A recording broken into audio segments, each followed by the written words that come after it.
कोल्हापुरातील कानानगरमध्ये तुफान राडा झालेला आहे। भाजपचे दिलीप पवार यांच्या पराभवाच्या नंतर हा राडा झालाय। पवारांना मतदान न केल्याचा राग मनात धरून हा सगळा राडा झालेला आहे। त्याची ही दृश्य आता समोर आलेली आहेत। झी24 तासच्या माध्यमातून आपण पाहतो नेमकं काय घडलं होतं। कोल्हापूरमधील भाजपचे दिलीप पवार यांच्या पराभवाच्या नंतर दगडफेक करण्यात आली। पोलिसांना मध्यस्थी करावी लागलेली आहे। पोलिसांनी हा संपूर्ण राडा थांबवण्याचा प्रयत्न केलेला आहे। दोन्ही बाजूने दगडफेक होतानाची ही सगळी दृश्य आपण पाहतोय। मतदान केलं नाही याचा राग मनात धरून विचारणा करण्यात आली आणि त्यानंतर हा वाद खरा सुरू झाला।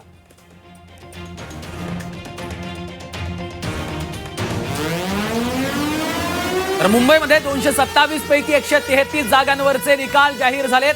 मुंबईत भाजप आणि ठाकरेंच्या शिवसेनेत काटेकी टक्कर आहे। भाजपचे 47, शिंदेच्या शिवसेनेचा 15 जागांवर केवळ विजय झालेला आहे। आतापर्यंतचे जे अपडेट झालेले आहेत त्यामध्ये आपण पाहतोय मुंबईत 227 पैकी 133 जागांचे निकाल आता हाती आलेले आहेत। भाजप ठाकरेंच्या शिवसेनेमध्ये काटेकी टक्कर आपल्याला सध्या या ठिकाणी पाहायला मिळते। 47 जागांवर भाजपचा विजय झाल्याचं देखील आपल्याला पाहायला मिळत आहे। आतापर्यंत ठाकरेंच्या सेनेचा 45 जागांवर विजय झालेला आहे। अर्थात केवळ 2 जागांचा फरक भाजप आणि ठाकरेंच्या शिवसेनेच्या या विजय जागांमध्ये आपल्याला पाहायला मिळतोय। आणि या संदर्भात चर्चा करण्यासाठी सध्या आमचे 2 प्रतिनिधी 2 रिपोर्टर सध्या आपल्याबरोबर जोडले गेलेले आहेत, कृष्णात पाटील आणि मनशी पाठक। आधी आपण मनशीकडे जाऊया। मनशी, या क्षणाची सगळ्यात महत्त्वाची आणि मोठी बातमी आपण पाहतोय ती म्हणजे अत्यंत काटेकी टक्कर टशन सुरू आहे भाजप आणि युबीटी मध्ये। 47 आणि 45 अशी ही आकडेवारी सांगते। काय नेमकी सगळी स्थिती आहे? ऑडिओ आहे का? हा मनश्री, सध्याच्या निकालाचं अगदी एका वाक्यामध्ये विश्लेषण करायचं असेल, सध्याच्या निकालाचं एका वाक्यातलं हे विश्लेषण जर असेल तर असं म्हणता येईल की सध्या तरी भाजप विजयी होत आहे। मात्र ठाकरेंनी अजूनही हार मानलेली नाही। ठाकरेंचा अद्यापही पराभव झालेला नाही। ज्या पद्धतीने आपण बघतोय की ज्या पद्धतीने कल हाती येत आहेत, अगदी काटेकी टक्कर म्हणावी लागेल। मुंबई महापालिकेमध्ये भाजपची जरी आघाडी असली अनेक जागांवर तरी सुद्धा ठाकरे सुद्धा अतिशय मागे अशातला भाग नाहीये। त्याच्यामुळे ठाकरे आणि भाजप यांच्यामध्ये काटेकी टक्कर आहे। कुठेतरी शिंदेची शिवसेना खरी की ठाकरेंची शिवसेना खरी, मुंबईतली शिवसेना नेमकी कुणाची, असा जो प्रश्न राजकीय प्रश्न आतापर्यंत पडलेला होता यामध्ये उद्धव ठाकरेंची शिवसेना ही सरस ठरताना आपल्याला बघायला मिळते आहे। शिंदेच्या शिवसेनेला मिळालेल्या जागा तुलनेने उद्धव ठाकरेंच्या तुलनेत अतिशय कमी आहेत। दुसऱ्या बाजूला जर मनसेचा विचार केला तर मनसेचे उमेदवार सुद्धा खूप मोठं यश मिळवू शकलेले नाहीयेत। मात्र साधारणतः 2 ते 3 उमेदवारांना आतापर्यंत मुंबईमध्ये यश मिळालेलं आहे। त्याच्यामुळे उद्धव ठाकरे अधिक मनसे आणि अधिक जर आणखी कोणी त्यांना जोडता आले तर अशी जर बेरीज केली तर कदाचित मुंबईमध्ये अजूनही चमत्कार घडू शकतो, चमत्कार घडायला वाव असू शकतो असं आपण सध्या तरी म्हणू शकतो। मात्र दुसऱ्या बाजूला जर महायुतीचा विचार केला तर भाजपने निश्चितपणे आकड्यांमध्ये आघाडी घेतलेली आहे। भाजप अधिक शिंदे सेना अधिक इतर अशी जर बेरीज केली तर अर्थातच मताधिक्य हे महायुतीच्या बाजूने जातं। त्याच्यामुळे सध्या तरी भाजपच्या गोटात अतिशय आनंदाचं वातावरण आहे। मुंबई महापालिकेवर जे भाजपचं स्वप्न होतं की मुंबई महापालिका ताब्यात घेणं किंवा मुंबई महापालिकेवर भाजपचा झेंडा असणं, महायुतीचा झेंडा असणं, हे जे भाजपचं स्वप्न होतं ते कदाचित आता पुढच्या काही तासांमध्येच ठरेल किंवा 1 ते 2 तासांमध्ये ठरेल की ते खरोखर सत्यात उतरतंय का। मात्र दुसऱ्या बाजूला आपण बघतोय की मुंबई महापालिकेची इथून पुढची जी 5 वर्ष असणार आहेत ती काटेकी टक्करच असणार आहेत। कारण विरोधी बाकांवर बसणारे जे कोणी असतील ते सुद्धा तितकेच प्रबळ असणार आहेत। त्याच्यामुळे अगदी घासून येणं ज्याला म्हणतात तशा पद्धतीच्या जागा दोन्ही बाजूंच्या पक्षांना बघायला मिळत आहेत। त्याच्यामुळे सध्याच्या घडीला वन लाईनर एवढंच म्हणू शकतो की भाजप जिंकते मात्र ठाकरे हरत नाहीयेत। निश्चित मनश्री, असे संपर्कात राहा। आणि आपल्याबरोबर सध्या कृष्णात पाटील शिवसेना भवनाजवळून जोडले गेलेले आहेत। कृष्णात, जर आता मनश्रीने सांगितलेली ही माहिती आपण बघितली तर युबीटी 45, उद्धव बाळासाहेब ठाकरे पक्ष 45 आणि त्याचबरोबर शिवसेना एकनाथ शिंदेकडे मात्र 15 जागा जात आहेत। 90 जागांपैकी त्यांना 15 जागांवर आता विजय मिळालेला आहे। एकंदरीत शिवसेनेमध्ये जी मधल्या काळामध्ये फोडाफोडी झाली, शिवसेनेची 2 शकलं झाली, हे मुंबईकरांना आवडलेलं नाही असं म्हणता येईल। अनुपमा ते आवडलं तर नाहीच, परंतु मनसे आणि शिवसेना हे दोन्ही एकत्र आले. त्यानंतर मराठीचा मुद्दा हा प्रामुख्यानं लढवला गेला. मुंबईमध्ये मराठी माणसाचा मुद्दा लढवला गेला आणि हे कुठंतरी मराठी माणसाला अपील झालेलं पाहायला मिळते. आणि आपण जर या जे शिवसेना ठाकरे गटाचे उमेदवार निवडून आलेले आहेत ते पाहता, तिथलं मताधिक्य पाहता, हे मराठी बहुल भागात जे आहेत त्या ठिकाणी प्रचंड मताधिक्य या उमेदवारांना असलेलं पाहायला मिळते. त्यामुळं हा जो प्रयोग आहे दोन्ही ठाकरे बंधू एकत्र येण्याचा, तो काही प्रमाणात यशस्वी झालेला पाहायला मिळतोय. जरी भाजपच्या जागा सध्या पुढे दाखवत असल्या, 47 जागा या भाजपच्या दिसत असल्या, तरी शिवसेना ठाकरे गट देखील कुठेही मागे नसल्याचं पाहायला मिळते. कारण काटेकी टक्कर जी आहे ती आपल्याला पाहायला मिळते. आपण जे विश्लेषण करत आहोत किंवा आत्ता आपल्यापर्यंत जी माहिती सध्या मिळते त्यामध्ये भाजपकडे 47 जागा आहेत, शिवसेना शिंदे गट यांच्याकडे 15 जागा जिंकलेल्या आहेत, शिवसेना ठाकरे गटानं आतापर्यंत 45 जागा जिंकलेल्या आहेत, तर मनसे 5 जागांवर विजय झालेला आहे, काँग्रेस 11 आहे, MIM-कडचा आहेत, समाजवादी पार्टीकडे 3 आणि राष्ट्रवादी अजित पवार गटाकडे 1.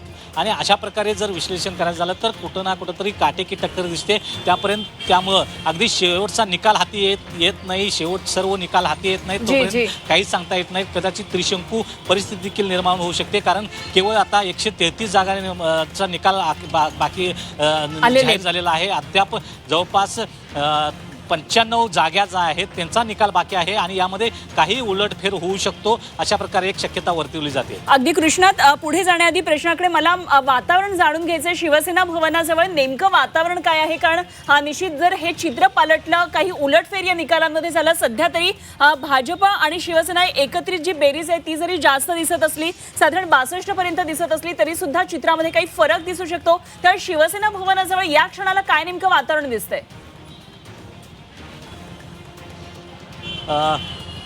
शिवसेना भवनजवळ जे उमेदवार या परिसरातले विजय होत आहेत ते येत आहेतच, परंतु सध्या शिवसेना भवन हे अगदी शांततेत सामसूम असलेलं पाहायला मिळते. प्रचंड पोलीस बंदोबस्त असलेला पाहायला मिळतो, परंतु कुठेही कार्यकर्त्यांची गर्दी नाही. कारण जे स्थानिक उमेदवार या ठिकाणी निवडून येत आहेत ते विजय उत्सव साजरा करण्यासाठी या परिसरात येत आहेत, परंतु जो विजय मुंबई महापालिकेत मिळणं गरजेचं आहे तो जी आकडे आहेत ते आकडे जोपर्यंत गाठत नाहीत, जी मॅजिक फिगर जोपर्यंत त्यापर्यंत जात नाही, तोपर्यंत शिवसैनिक इथं जल्लोष करण्यास मात्र येणार नाहीत असं एक सांगितलं. ठीक, म्हणजे साधारण संयम त्यांचा आहे. श्रीकांत आपल्या बरोबर आहे. श्रीकांत, निश्चितच कृष्णात आपण पाहतोय शिवसेना भवनाबाहेरचं हे सगळं चित्र आपण बघितलेलं आहे. मात्र मनश्री मघाशी जो मुद्दा आपण उपस्थित केलेला आहे, शिवसेना ठाकरे पक्ष असेल किंवा मनसेकडनं या संदर्भात अजूनही कुणी समोर येऊन त्यांची भूमिका स्पष्ट केलेली नाही आहे. त्यांच्या नेत्यांच्या काही या संदर्भात प्रतिक्रिया येत आहेत का? ज्या जागांचे निकाल स्पष्ट झालेले आहेत, इतर किती जागा अद्यापही मोजणी बाकी आहे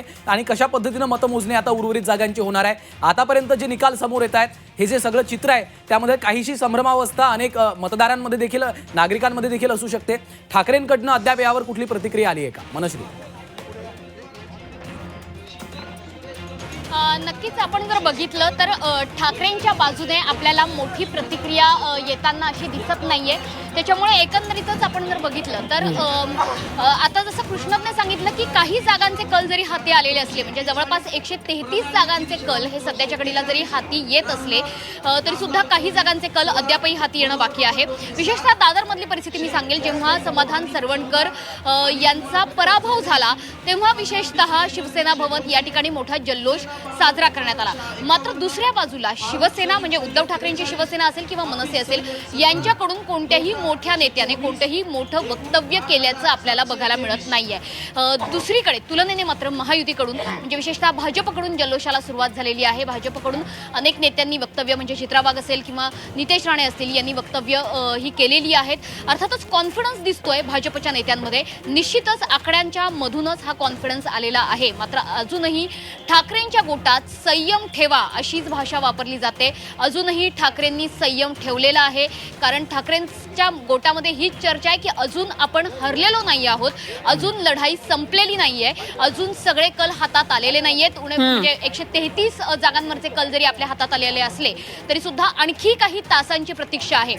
शेवटच्या या तासांमध्ये अनेक महत्त्वाच्या प्रभागांचे निकाल हाती येण्याची शक्यता आहे. सगळ्यात महत्त्वाचं की यशवंत किल्लेदार असेल किंवा माजी महापौर किशोरी पेडणेकर असतील यांचे कल हातात येत आहेत. त्याच्यामुळे हा जो मधला पट्टा आहे, जो आपण मराठी बहुल पट्टा म्हणतो, या पट्ट्यातले महत्त्वाचे निकाल जे कदाचित एक्झिट पोलनुसार सुद्धा आपल्याला ठाकरेंच्या बाजूने वळताना बघायला मिळू शकतील. त्याच्यामुळे आणखी ठाकरेंच्या जागा या वाढू शकतात. त्याच्यामुळे काटेकी टक्कर ही निश्चितपणे होऊ शकते. म्हणूनच वारंवार हे म्हटलं जाते की ठाकरेंच्या सगळ्याच नेत्यांनी अद्यापपर्यंत तरी संयम ठेवलेला आहे आणि अशाच संयमाची अपेक्षा खरं तर त्यांच्या नेत्यांना सुद्धा आहे.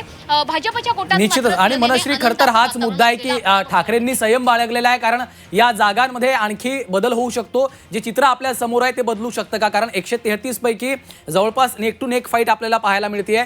शिवसेना, ठाकरे पक्ष आणि भाजपमध्ये 3-4 जागांचाच केवळ हा फरक आहे. त्यामुळे देखील खरं तर दोन्ही पक्षांकडनं हा संयम बाळगला जातोय का हे देखील पाहावं लागेल. अर्थात भाजपनं देखील मुख्यमंत्री 3:30 वाजता बोलणार होते. त्यांच्या पत्रकार परिषदेची देखील आपल्याला प्रतीक्षा आहे, त्यावर देखील आपलं लक्ष असेल. थोडक्यात भाजपनं सुद्धा संयम बाळगलेला आहे. कुठलाही जल्लोष अजूनही साजरा केला जात नाही. त्यामुळे हा एक प्रकारे जल्लोष एक संयम म्हणावं लागेल. मनश्री आणि कृष्णात धन्यवाद दिलेल्या सगळ्या सविस्तर तपशिलांसाठी. वेळोवेळी जोडले जाऊ, आणखी तपशील जाणून घेत राहू.